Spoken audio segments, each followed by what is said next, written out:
Inicia la tarde con Meridiano Blue. Dirige Ricardo Ospina. La noticia del momento en Blue Radio. 1:04 p.m, mucha atención. Blue Radio está en capacidad de informar que fue capturado en Bogotá William Fernando Cruz González, presuntamente involucrado en el atentado contra Miguel Uribe Turbay. Cruz habría recogido a alias El Costeño y a alias Gabriela tras este crimen que se presentó hace ya unas semanas en Bogotá. Este atentado contra Miguel Uribe, Silvia, que ya dejaría entonces 3 personas capturadas, incluido el menor de edad, el sicario que atentó contra Miguel Uribe Turbay, de 15 años, este sicario que se encuentran en el búnker de la Fiscalía junto a alias Gabriela. Tercer capturado en este caso, Silvia. 1:04 p.m. Sí, Juan Camilo, este sería entonces un nuevo capturado en medio de las investigaciones que adelanta la Fiscalía y las autoridades para determinar no solamente quiénes son los autores materiales, sino por supuesto los autores intelectuales. ¿Quién habría dado la orden de atentar contra el senador y precandidato del Centro Democrático Miguel Uribe Turbay ese sábado 7 de junio a las 5 de la tarde en el Parque El Golfito, esto en el barrio Modelia, en el occidente de Bogotá? Estamos hablando entonces, Juan Camilo, de un nuevo capturado.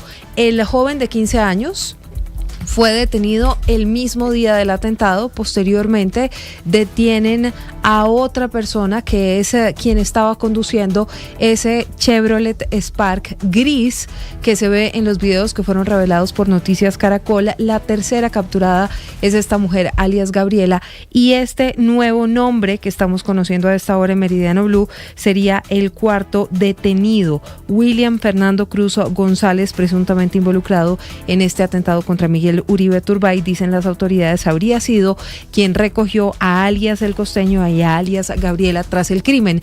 Todavía, Juan Esteban, no se tiene información del paradero de ese alias El Costeño, que es al que han mencionado en repetidas oportunidades dentro de toda esta investigación que está adelantando la Fiscalía. Silvia, correcto. Las autoridades siguen la pista de alias El Costeño, pero ustedes ya lo mencionaban, con esta nueva captura ya son 4 los capturados por la investigación alrededor de ese atentado contra el precandidato y senador Miguel Uribe Turbay. Muy importante recordarlos: Carlos Eduardo Mora González, otro de los conductores que fue captado en esas cámaras de seguridad el día del atentado. Recuerde usted que es la persona que al parecer se moviliza en ese vehículo Spark gris y de donde al parecer alias Gabriela, la otra capturada, termina entregándole el arma a este joven de 19 años. Ellos caminan alrededor de unas 5 cuadras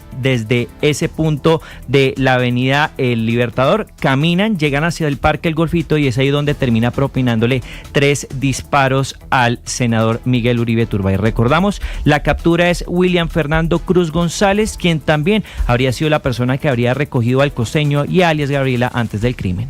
Tercer capturado entonces en este intento de asesinato del senador y precandidato Miguel Uribe Turbay, de quien el país está pendiente y todas nuestras oraciones están dirigidas para su pronta recuperación. Precisamente en las últimas horas habló desde la Fundación Santa Fe su esposa en un emotivo mensaje pidiéndole a los colombianos que no se detengan esas oraciones por su recuperación. Allí se encuentra Felipe García.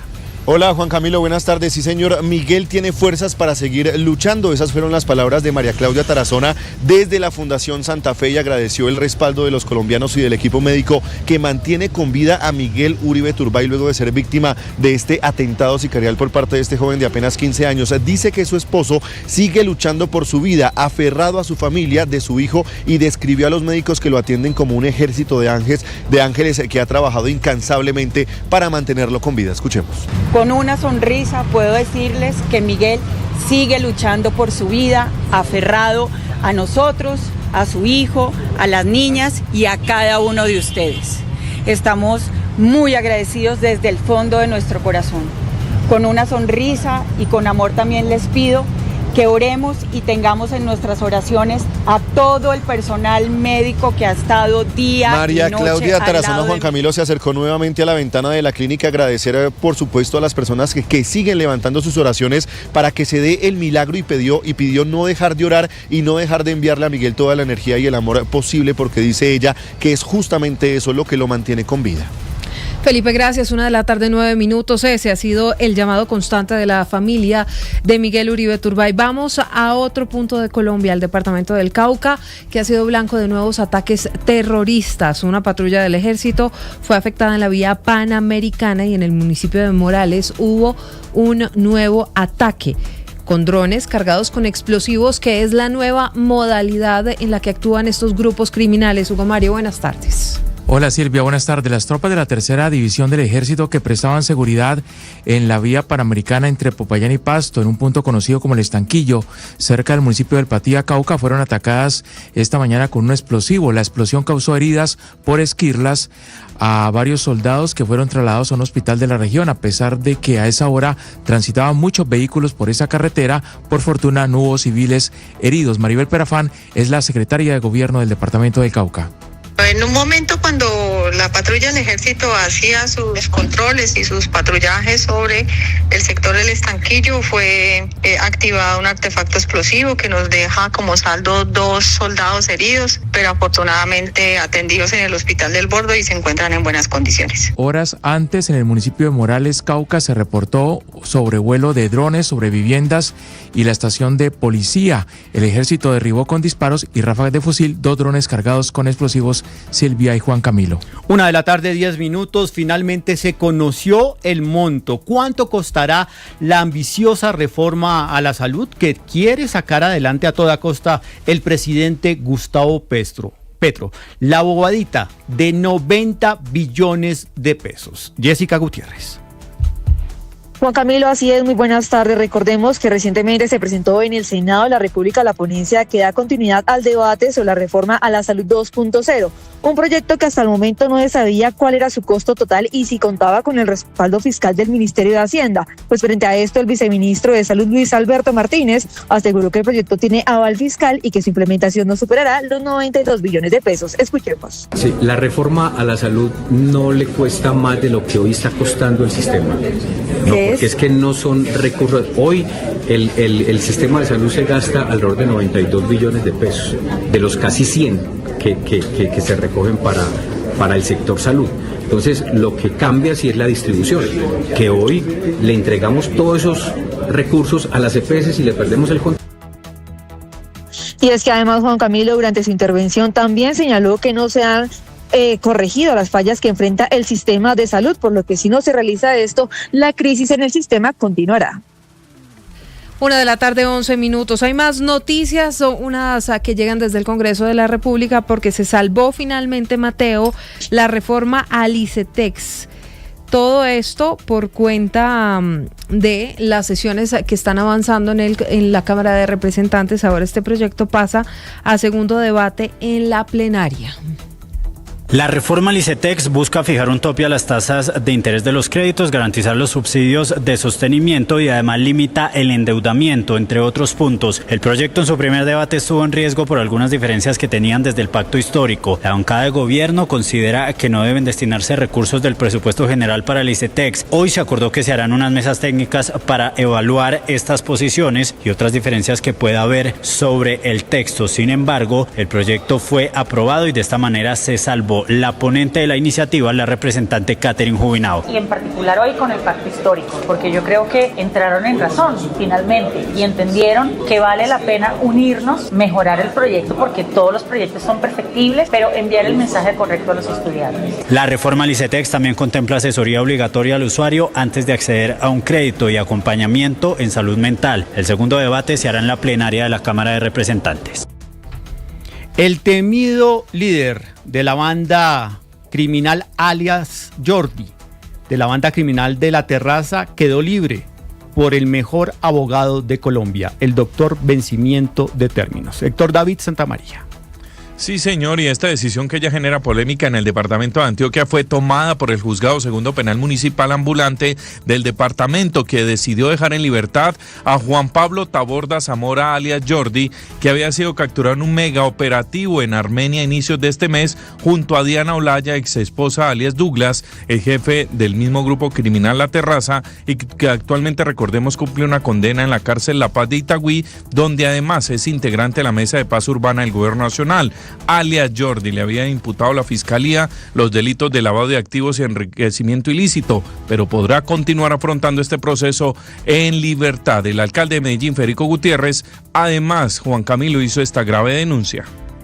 Aquí han llegado amenazas directas de esos bandidos que además ya sabían que venían esas investigaciones sobre ellos y sus familias. Ellos mandan mensajes, pero aquí el mensaje es muy claro. Nosotros vamos a seguir defendiendo a la gente.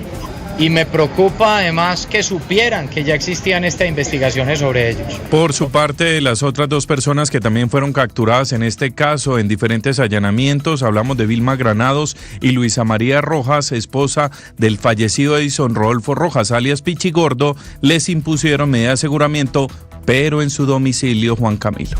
En Meridiano Blue estamos en las regiones, vamos ahora al departamento de Santander, donde fue capturado un hombre prófugo de la justicia y que estaba siendo buscado por agredir sexualmente a una niña de 13 años en San Gil.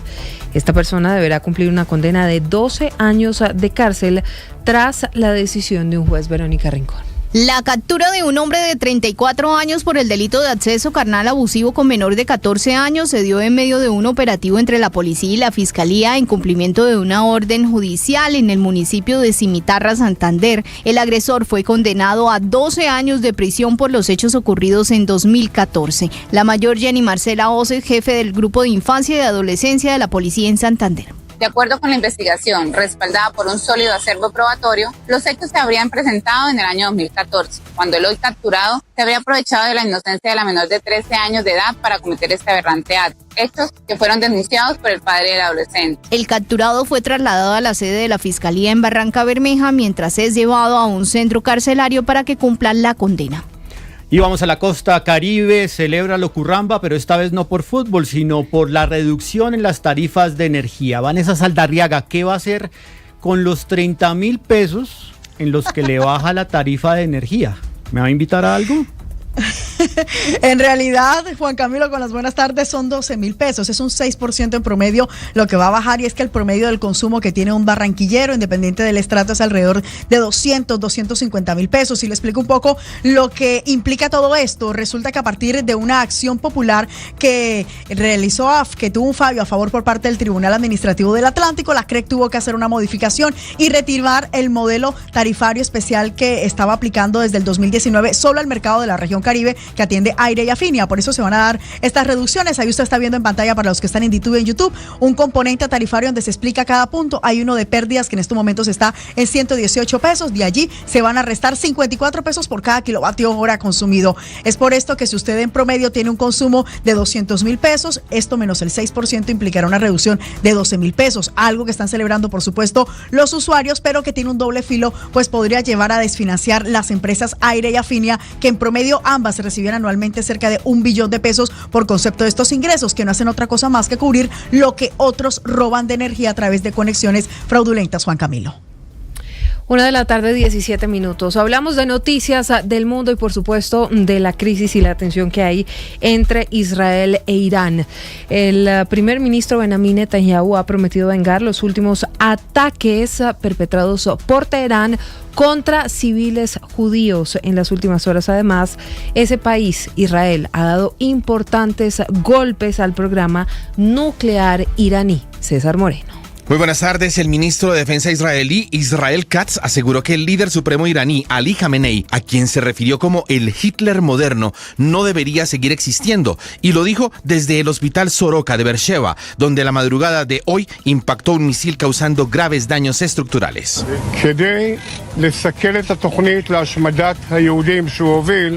El primer ministro israelí Benjamín Netanyahu también alertó de que los tiranos de Teherán pagarán un alto precio por lo ocurrido.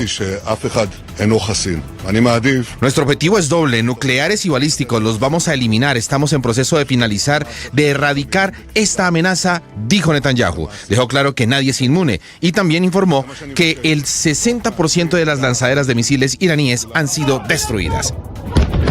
Por su parte, las fuerzas de defensa israelíes aseguran que bombardearon más de 40 objetivos militares en Irán, incluyendo el reactor de agua pesada en Arak, el sitio nuclear de Natanz y diversas instalaciones vinculadas al programa de misiles del régimen iraní. Y Caroline Leavitt, la portavoz de la Casa Blanca, acaba de leer una declaración del presidente Trump sobre la posibilidad de involucrarse en un conflicto con Irán. Based on the fact that there's a substantial chance of negotiations that may or may not take place with Iran in the near future, I will make my decision whether or not to go within the next 2 weeks. Teniendo en cuenta que existe una oportunidad importante de negociaciones que pueden o no tener lugar con Irán en el futuro cercano, tomaré mi decisión sobre si ir a la guerra o no en las próximas 2 semanas, dice Trump a través de su portavoz, y añade que no haya enriquecimiento de uranio y que Irán no sea capaz de desarrollar un arma nuclear. El presidente Trump ha sido muy claro al respecto.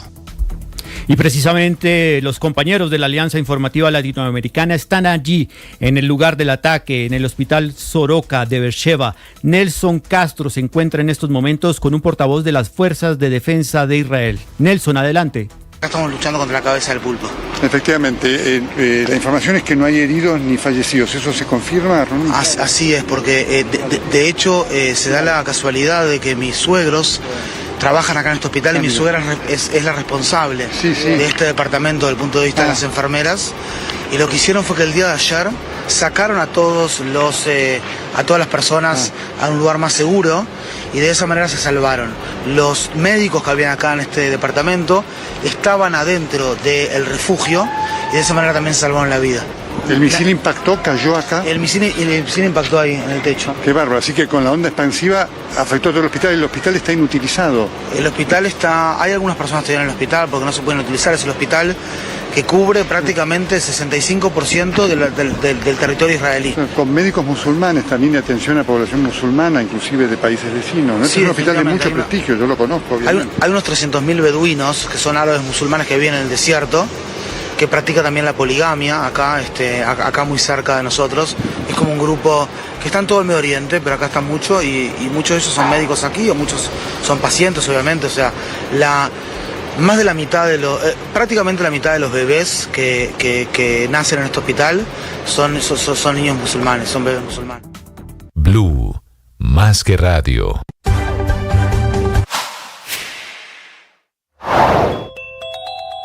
En Estados Unidos amenaza con meterse en la guerra entre Irán, el viejo régimen persa, y el gobierno de Israel. Y esa potencialidad, la de que Estados Unidos se involucre de manera directa en este conflicto, ha hecho que hace escasos segundos el Ministerio de Relaciones Exteriores de Rusia advierta a Washington de que cualquier tipo de intervención militar en el conflicto entre Irán e Israel podría tener consecuencias negativas realmente impredecibles. El otro mensaje de la mañana llega también desde Rusia, llega también desde el Kremlin, y es un mensaje a 4 manos entre Vladimir Putin y Xi Jinping. Ambos, a través del Kremlin, han condenado firmemente los ataques israelíes en Irán y están pidiendo una solución política y diplomática.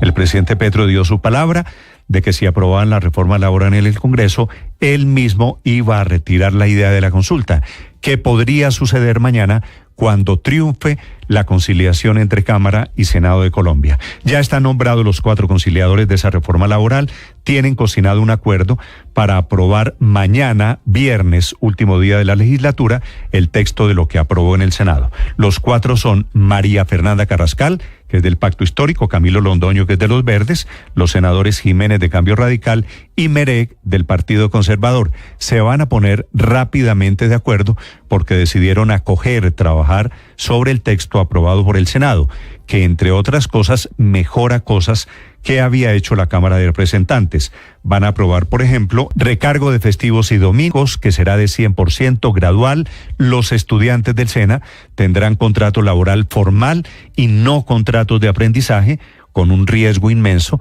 de que de pronto las empresas decidan excluirlos y pagar la multa que crea esa reforma laboral.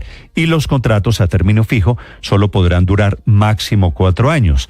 Los empleados tendrán licencia para ir al médico, a citas escolares de sus hijos o a trámites judiciales, una audiencia, por ejemplo. Hay un ataque cerca al Catatumbo, en norte de Santander, apenas a 5 minutos de Ocaña. El ataque ocurre precisamente en el municipio de Riodoro. Esta población hace parte del sur del departamento del Cesar. Se ubica en la vía que lleva hasta la Ruta del Sol, sector 2, pero que comunica también con poblaciones como el Carmen, que hace parte de la zona del Catatumbo, y el municipio de Ocaña. Los uniformados fueron atacados precisamente cuando adelantaban un puesto de control, muy cerca de la estación de policía y cerca también de esta vía. Béisbol, baloncesto, automóvil, todos en Meridiano Blue.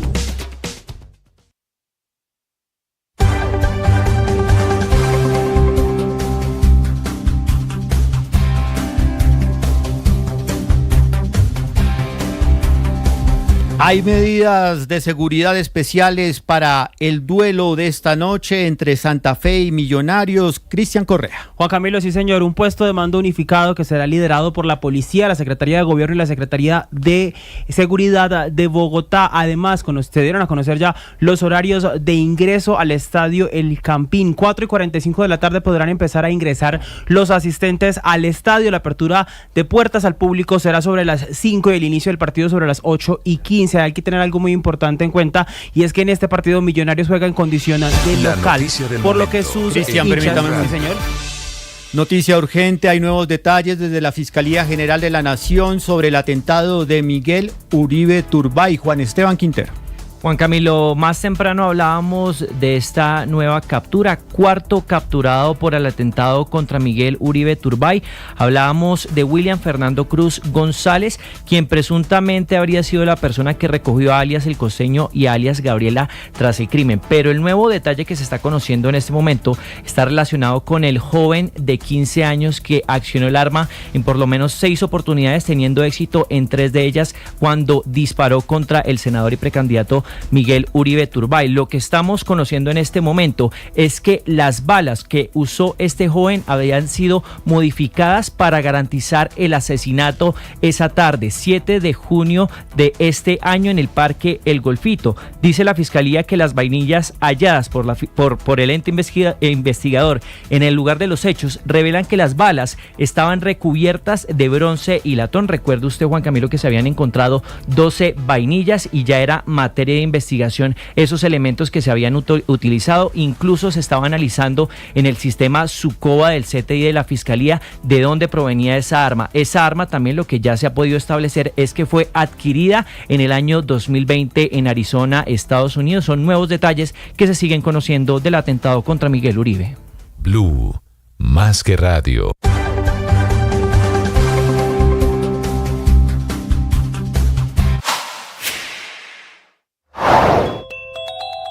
¿Es posible que el Caribe se quede sin energía ante la difícil situación económica de Aire y Afinia? Esto fue lo que respondió Miguel Alzate en Mañanas Blue. No, nosotros lo que consideramos que esto es una responsabilidad del Estado, no una responsabilidad de los usuarios. Las fallas en el sistema, lo que hicieron con esta regla fue trasladárselas a los usuarios de la región Caribe de una manera injusta, y nosotros consideramos que eso se corrigió a través de estas decisiones que se están tomando. El Estado, las empresas deben mostrar el músculo financiero antes de apostarle a prestar ese servicio en la región Caribe, que entre otras cosas tiene un rezago histórico en materia de infraestructura eléctrica, y por eso nosotros consideramos que no deben trasladárseles las ineficiencias, las fallas que han presentado históricamente a los usuarios. Suscríbase en nuestro canal de YouTube para disfrutar de este y más contenidos. En Blue le ponemos cara a la radio. El presidente de Colpensiones, Jaime Duzán, explicó en Mañanas Blue que la reforma pensional no entrará en vigor hasta que no supere el trámite legislativo. Yo creo que puede demorarse un par de meses mientras la Cámara falla, toma la decisión, la Corte vuelve y estudia. Lo hace en 2 o 3 días después de que delegan a la persona que corresponde, el magistrado o magistrada, estudia de fondo el tema y falla. nosotros consideramos que la Corte, al devolver el texto y dejar vigente 2 artículos de la ley, tiene una tendencia a considerar que la ley, lo que tenía en una falla de procedimiento y resuelto, puede tener la constitucionalidad, y nosotros seguimos preparados. Precisamente el día del fallo tenía Colpensiones reunido todo el equipo directivo de mis 70 directivos, y estamos organizados y preparándonos con mayor fuerza para tener los avances tecnológicos, administrativos, de personal, listos para adelantar esta tarea, que son las tareas. Interrumpimos el magno himno de Millonarios. A mí me da pena con usted, pero yo no entiendo por qué solamente está sonando el himno del equipo azul y ¿quién no es local? el del rojo. ¿Quién es local? No, sí, pero ya. Juega la localía Millonarios, pero hay que decir que Sí, yo me pero voy ya. a encargar de explicarles nada más los horarios de ingreso. No voy a tomar partido por ninguno de los pero dos. Silvia tiene razón. Pongamos a Santa Fe.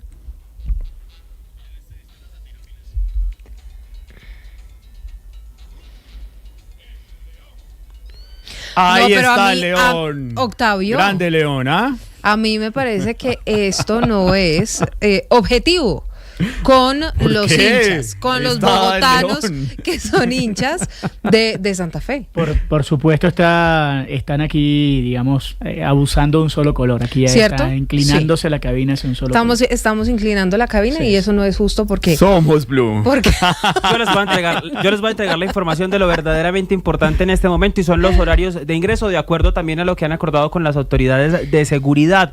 Los hinchas de Millonarios, que como les decíamos juegan en esta oportunidad como locales, ingresarán por la calle 57 en el costado lateral del estadio Nemesio Camacho, El Campín, y los hinchas del Santa Fe en su condición de visitantes entrarán también por la calle 53 y la NQS en el sentido sur, en esta ubicación lateral sur del estadio. Hay elementos prohibidos, como en la mayoría de estos eventos deportivos: juegos pirotécnicos, elementos con gas, globos de helio, sustancias psicoactivas, botas para licor, correas con chapa, morrales grandes, linternas, entre otros. Además, cierres vehiculares, uno de los más importantes, el que estará sobre la avenida NQS en el sentido oriente de esta vía, una de las más importantes del país. El llamado de las autoridades distritales es a vivir el clásico capitalino en medio de la paz. Y así debe ser, Cristian. Somos hinchas del buen fútbol. No importa quién gane, ojalá sea Millos, no importa quién gane. Juan Camilo, en este partido. de verdad, por favor.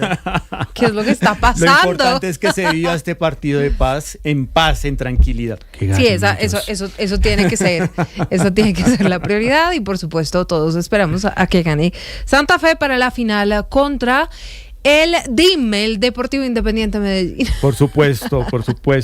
Un último Ruge, detalle el León. que se nos escapó, y es que además estará el halcón de la policía y por lo menos 6 drones, 6 aves, o más bien 6 elementos no helicoportados vigilando el estadio El Campín también para la seguridad. Y va también a estar el León.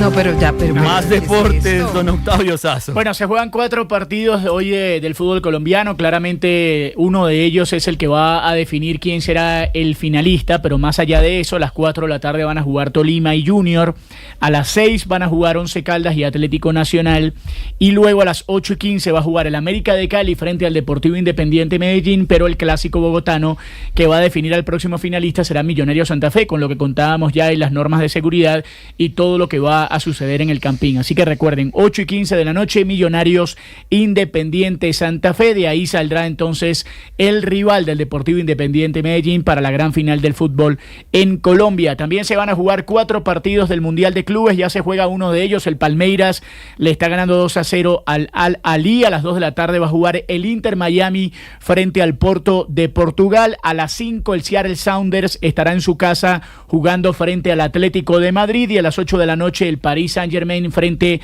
al Botafogo, el campeón de la Champions con el campeón de la Libertadores, y estaremos atentos también a esos 4 partidos. Hoy habrá Copa de Oro de la CONCACAF, 5:45, Trinidad y Tobago frente a Haití, y el partido fuerte a las 8:15 de la noche, Arabia Saudita frente a los Estados Unidos. Y cerramos contándoles que hoy puede definirse el título del baloncesto de la NBA, 7:30 de la noche, Oklahoma City Thunder frente a Indiana Pacers. La serie está en favor de Oklahoma 3-2, una victoria de Oklahoma Oklahoma le daría el título del baloncesto de la NBA. Estaremos atentos. Fútbol colombiano, clásico bogotano, Copa Oro, también Mundial de Clubes, por supuesto, toda la información como siempre acá en Meridiano Blue.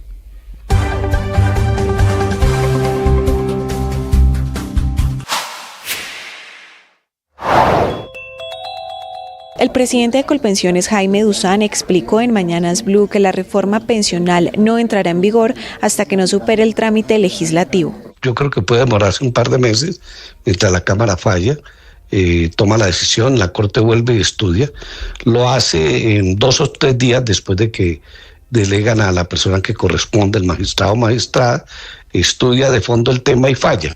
Nosotros consideramos que la Corte, al devolver el texto y dejar vigente 2 artículos de la ley, tiene una tendencia a considerar que la ley, lo que tenía una falla de procedimiento y resuelto, puede tener la constitucionalidad, y nosotros seguimos preparados. Precisamente el día del fallo tenía Colpensiones reunido todo el equipo directivo de 70 directivos, y estamos organizados y preparándonos con mayor fuerza para tener los avances tecnológicos, administrativos, de personal, listos para adelantar esta tarea, que son las tareas más importantes. Sigan estos contenidos en nuestro canal de YouTube. En Blue le ponemos cara a la radio. Afloja el paso la economía del país y empiezan a sonar campanazos desde Wall Street por la difícil situación fiscal. Dupleta de malas noticias hoy para la economía colombiana, aporreada por un lado por el insípido crecimiento del 1.14% entre abril del año pasado y abril de este año, apenas una cuarta parte de lo que venía expandiéndose hasta hace solamente un mes, cuando repuntó al 4.6% interanual a marzo. Una menor marcha explicada en cierta parte por la Semana Santa, que reduce el número de días laborados y cuyo efecto estacional ajustado arroja un crecimiento interanual del 2.5%, que aún así es prácticamente la mitad de lo que venía creciendo hasta marzo. Un tropezón en gran medida por la nueva caída de la construcción y de la industria, columnas vertebrales de la economía del país que siguen con hernias, con discos dañados y torciendo el caminado para todo el mundo, cayendo ambas 3.9% dentro del rubro de actividades secundarias, como también cayeron las llamadas actividades primarias, agricultura, ganadería, caza y minería, que se contraen 1.71%, y que en el caso de la agricultura estuvo muy dado por impactos climáticos de insumos y logísticos, en tanto que en el de la minería por menor producción, situación de orden público, incertidumbre normativa, aumentos de costos y obviamente por la tremenda caída en la inversión extranjera directa.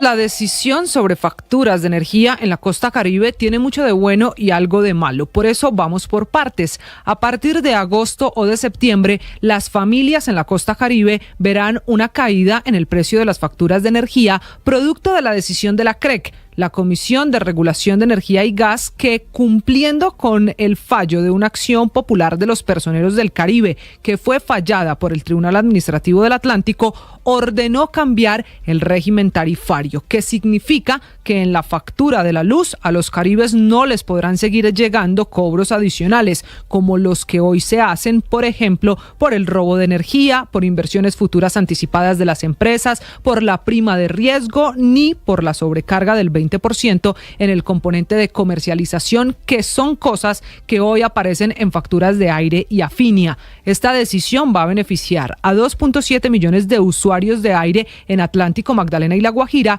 quienes verán una disminución estimada de 56 pesos por kilovatio hora en el consumo mensual. Eso significa que el kilovatio hora, que hoy vale 922 pesos, bajará a 56 pesos, quedando en 868. Dicho de otra manera, más fácil para calcular qué tanto podrá bajarle a usted si está en el Caribe la factura, esto es una disminución más o menos del 6%. En Mañanas Blue, Alfredo Saade, quien será el nuevo jefe de gabinete. Que usted debe saber a esta hora en Meridiano Blue. Se había creado una gran polémica en las últimas semanas sobre la decisión de la Corte que eliminaba las aplicaciones gratuitas que ofrecen los operadores móviles en Colombia. Sergio Barbosa, usted nos va a aclarar ¿Se acabó el internet gratis en el país? ¿Vamos a tener que pagar por esas aplicaciones como WhatsApp, como Messenger, como Facebook en nuestros planes de celular?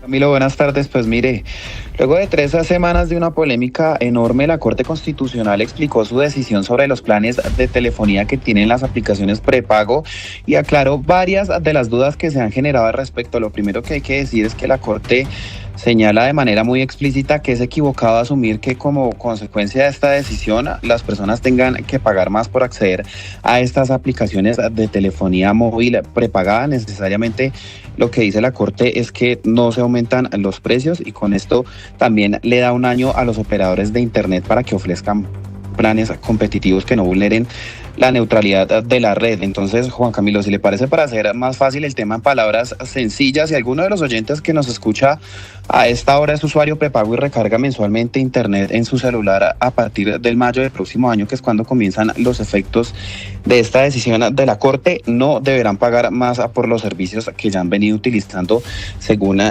las aplicaciones, según el fallo de la Corte. Uno de los argumentos para determinar que no se incrementan estos precios es precisamente porque si se revisa lo que ya ha pasado en otros países que tenían estos planes conocidos como de tarifa cero o el cero rating, lo que pasó allí fue que los operadores empezaron a ofrecer distintos planes para poder atraer más personas, reduciendo los precios de sus planes y también para limitar el acceso libre a internet para no afectar el ejercicio de los derechos fundamentales, es lo que ha señalado la Corte Constitucional.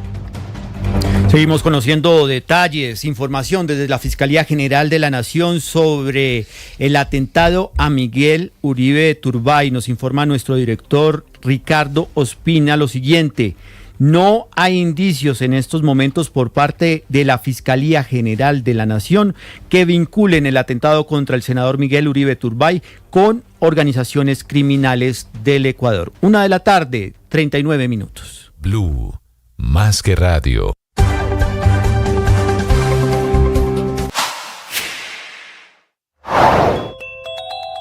La Corte Constitucional devolvió a la Cámara de Representantes la reforma pensional.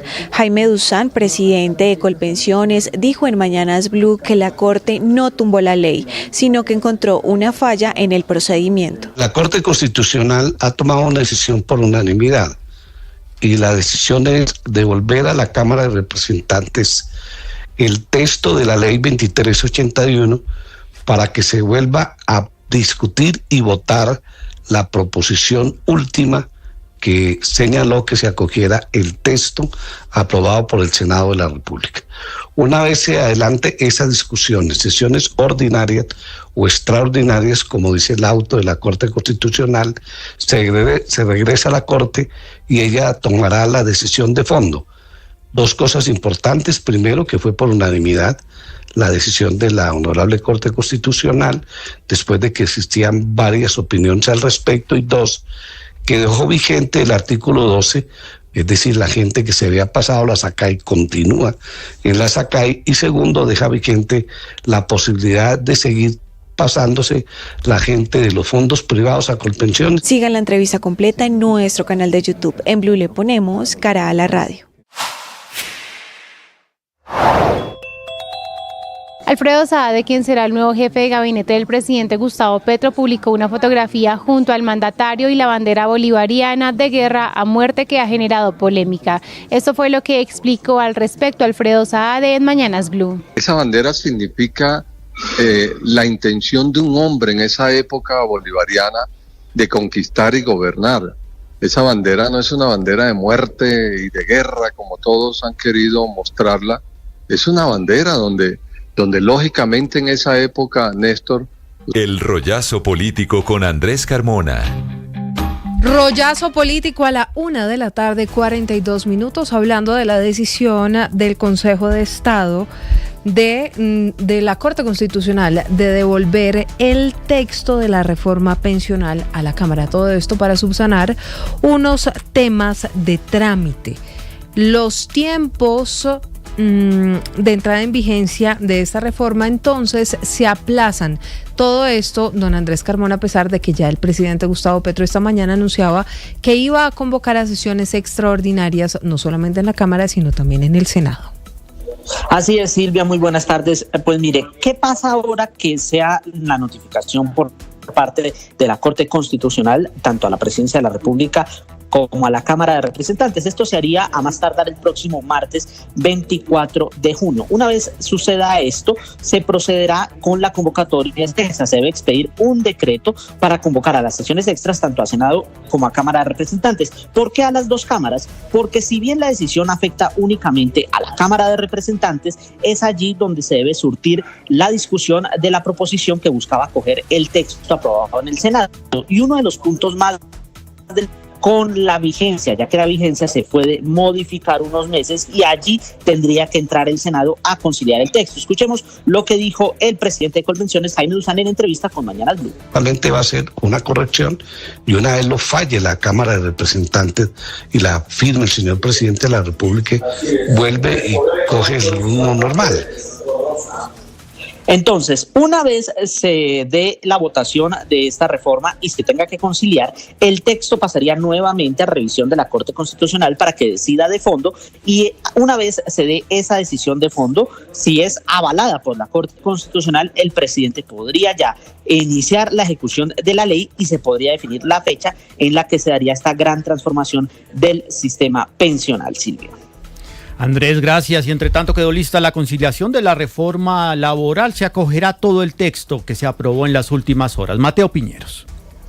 Sí, Juan Camilo, pues antes de las 8 de la mañana se radicó en Senado y Cámara el informe de conciliación de la reforma laboral. Mañana será votado en las dos corporaciones para que el proyecto pueda pasar a sanción presidencial. Los secretarios de Senado y Cámara ya también acaban de hacer el anuncio en sus respectivas plenarias y dice la representante María Fernanda Carrascal, una de las conciliadoras, que el presidente está al tanto del informe y que si se aprueba sancionaría la reforma laboral. Esto fue lo que dijo. Sí, por supuesto. El presidente sabe de esta conciliación, sabe de este acuerdo y está contento porque ustedes saben que él lleva ya unos días también diciendo que nuestro piso mínimo son los acuerdos de la Cámara de Representantes y resulta que en este texto del Senado está de 70 artículos, 66 contienen el espíritu y la estructura, así que sí, el presidente sancionaría esta conciliación y este proyecto de ley. Las plenarias del Senado y la Cámara se citaron para mañana a las 8 de la mañana y entonces se votará y se aprobará la reforma laboral y este informe de conciliación. 1:45 p.m. Hablamos de la polémica ahora que ha desatado el presidente Gustavo Petro luego de que en el Consejo de Ministros de esta semana le pidiera a la canciller Laura Sarabia eliminar los requisitos para ser embajadora de Colombia ante el mundo, ante los diferentes países del mundo. Lo cierto de todo esto es que se está confirmando una reunión que estaría buscando la canciller Laura Sarabia entre el presidente Gustavo Petro y los sindicatos de la Cancillería, porque no cayó nada bien este anuncio y este pedido que hizo el mandatario Caterina Ávila. En Colombia los embajadores son de libre nombramiento y remoción, sin embargo hay dos requisitos para que una persona pueda acceder a este cargo: manejar una segunda lengua y tener un título académico que puede reemplazarse por experiencia relevante. Pero aunque los requisitos son mínimos, el presidente Gustavo Petro pidió a su canciller eliminarlos. Blue Radio conversó con Julián Silva, presidente de la Asociación Diplomática y Consular de Colombia, ASODIPLO, quien expresó su desacuerdo con esta orden. La diplomacia es una profesión especializada. No cualquier persona puede llegar a ser diplomático porque lo nombraron, o porque es amigo de, o porque es un socio de. Los diplomáticos y específicamente los embajadores son embajadores que tienen muchos años de experiencia, tienen décadas negociando, que conocen las entrañas de los organismos multilaterales, que conocen el funcionamiento de las instituciones encargadas de las relaciones exteriores, conocen el lenguaje, conocen los códigos, conocen los procedimientos. Para nosotros, lo ideal sería que el 100% de los embajadores colombianos provinieran de carrera y garantizaran esa experiencia. Los sindicatos de la Cancillería sostuvieron ayer una reunión con la canciller Laura Sarabia para hablar del tema. La intención es que se reúnan con el presidente Gustavo Petro para contarle la realidad de la carrera diplomática, pues aseguran que el mandatario desconoce su diversidad y estigmatiza a los sindicatos. Por ahora, la reunión no está confirmada en la agenda presidencial. Blue, más que radio.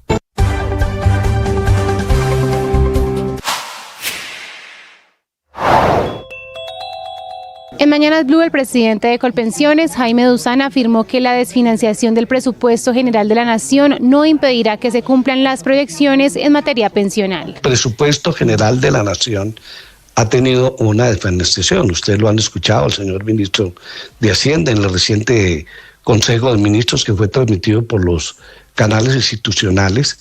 El señor ministro de Hacienda explicó cómo van a resolver, van a presentar una solicitud de una reforma tributaria nuevamente al Congreso de la República, pero hay un compromiso cierto y recursos ciertos del presupuesto general de la Nación que están determinados en prosperidad social y los traslados que se harán por parte del Ministerio de Hacienda para cumplirle a los viejos y viejas de Colombia, y una vez la Cámara de Representantes apruebe nuevamente la ley, corrija la falla que encontró la Corte Constitucional, continuará el mismo proceso, porque este es un proceso realmente largo, ¿no? Una ley como esta va a tener vigencia de muchos años, como la tuvo la ley 100 superior a los 30 años. Sigan la entrevista completa en nuestro canal de YouTube. En Blue le ponemos cara a la radio. ¿De cuánto será la rebaja de la factura de la luz en el Caribe y cómo esto va a impactar en los ciudadanos? Esto fue lo que respondió Miguel Alzate. A esta hora en Meridiano Blue. 2 patrulleros de la Policía Nacional fueron asesinados por un francotirador del ELN en el departamento de Cesar. La policía ofrece 200 millones de recompensa para dar con los responsables. Cristian Santiago. La policía ha dispuesto de todas las capacidades para dar con el paradero de los responsables de haber acabado con la vida de 2 patrulleros de la Policía Nacional en el municipio de Río de Oro cuando brindaban seguridad. Los patrulleros Erney Ospino Lazo y José Daniel Pedrosa González, quienes instalaron un puesto del control al frente de la estación de policía y fueron atacados, según el brigadier general Warlington Iván Gualdrón, por un francotirador de la guerrilla del ELN. De los responsables que a través de un francotiro causó la muerte a nuestros 2 policías. Estamos plenamente convencidos y encontramos elementos materiales de prueba para inferir que la autoría viene del ELN. Junto a la gobernación, a la alcaldía de Río de Oro y la Policía Nacional, ofrecemos 200 millones de pesos a las personas que suministren información y permitan prontamente la captura de los responsables de estos 2 homicidios. El jefe nacional de servicio de policía llegó hasta esa población del Cesar para liderar un consejo de seguridad y tomar medidas que garanticen la seguridad en esa población, que se ha convertido en una puerta para varias poblaciones del Catatumbo por su cercanía con este territorio. A la 1:50 p.m, las madres del Catatumbo están revelando que una joven que se encontraba bajo protección del Estado fue hallada muerta. Esto en el municipio de Ocaña. Están pidiendo a las autoridades investigar el caso. Richard Quiñones. La denuncia la realiza Carmenza González, representante de Madres del Catatumbo. Señaló que el padre de la pequeña la entregó al Instituto Colombiano de Bienestar Familiar. Fue enviada hacia Bucaramanga y terminó en Antioquia, pero en los últimos días fue hallada muerta en el municipio de Ocaña. Por ahora exige una investigación. La niña va a un centro psiquiátrico, la envían a un centro psiquiátrico y donde la niña de allí se vuela porque la niña pues no necesitaba un centro psiquiátrico, no la dejaban hablar con ningún compañero porque supuestamente la niña le iba a lavar el cerebro a los compañeros. La niña se desaparece en este momento y aparece muerta cerca a Ocaña. Resaltó que el padre entregó a la menor para evitar que fuera reclutada en esta subregión. Y un ataque con explosivos a una unidad del ejército en el sur de Bolívar dejó un soldado muerto y otro gravemente herido. Dálida Orozco.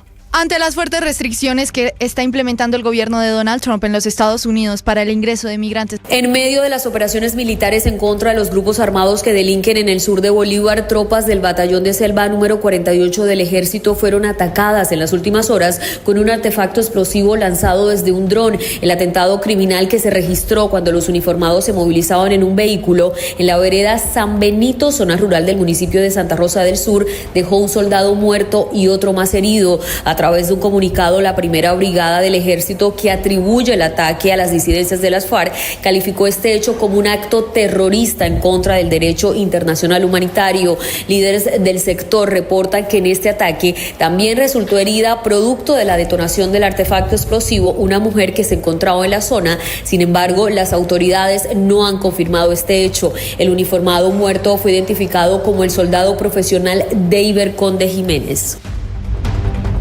Y a la 1:52, la Contraloría está lanzando una alerta por la alta concentración de migrantes que hay en el Pacífico colombiano. Alejandra. Ante las fuertes restricciones que está implementando el gobierno de Donald Trump en los Estados Unidos para el ingreso de migrantes al país, miles de ellos han decidido regresar a sus países de origen. En el caso de Colombia, según la Contraloría General de la República, entre enero y abril de este año, más de 7.000 personas regresaron en barco al país por la ruta de Puerto Valdivia en Panamá, para luego atravesar la frontera llegando a Candí, Chocó. De ese total, un 40% terminó llegando a Necoclí, en Antioquia. Para Luis Enrique Abadía, Contralor Delegado para la Gestión Pública, hay una falta de acción total del Gobierno Nacional. El Ministerio de Salud señaló la falta de recursos suficientes para apoyar las entidades territoriales con el pago de atenciones de urgencias. También se reportaron limitaciones por parte de las fuerzas militares, incluyendo déficit de personal y escasez de combustible, lo que ha dificultado las labores de detección y monitoreo, especialmente en las zonas con mayor presencia de migrantes. La Contraloría aseguró también que el 43% de este flujo lo constituyen mujeres, niños, niñas y adolescentes, quienes enfrentan riesgos diferenciados y requieren respuestas especializadas para garantizar su protección y bienestar. Estás escuchando